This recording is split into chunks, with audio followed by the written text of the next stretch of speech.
The federal government will deepen ties with China and France to boost investment in infrastructural development and climate change across Africa. Ambassador Bolaji Akinremi, Director, Economic, Trade and Investment, Federal Ministry of Foreign Affairs, said in Abuja. He spoke on the sideline of the virtual meeting centered on preparation for the Africa Infrastructure, Climate Change and Investment Summit AICIS plus exhibition to hold from October 30 to November 2 in Washington, D.C., U.S. The director said there were lots of linkages between infrastructure development and climate change, adding that the event has become important because of required investment. He also advised that measures be taken to deepen ties with France in the area of climate change investment to achieve meaningful growth. And climate change investment, and this has been in existence, and it has really taken some countries have taken it far thus far. So you cannot reinvent the wheel. You must take along those who have been part of this, at the beginning. So you need to engage those countries. Like I said, when you talk about Africa, you need to talk to China when it comes to infrastructure.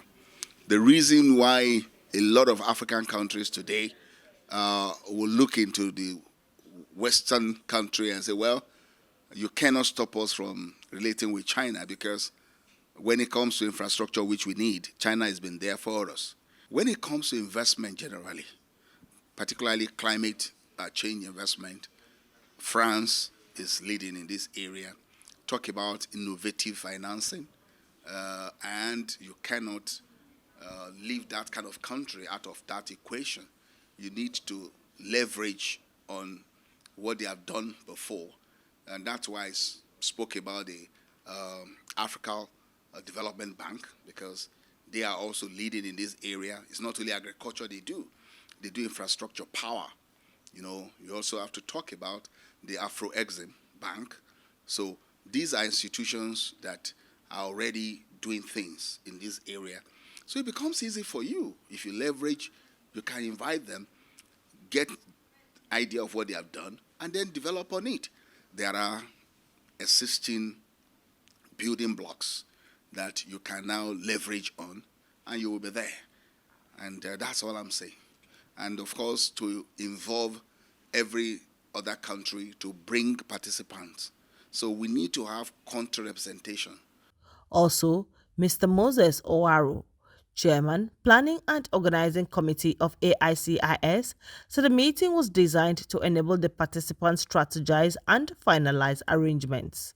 According to him, the event is a third of its kind in the bid to ensure Africa benefited from climate change and infrastructure development investments. Is like the third of its kind. Originally, we did not focus on climate change, but we focus on infrastructure, mining, trade, and investment. But this time around, because climate change has become a global issue and is unavoidable in our new generation, so we have to integrate the climate change. The objective is to farm from ensuring that Africa benefit from the current trend of climate change initiative.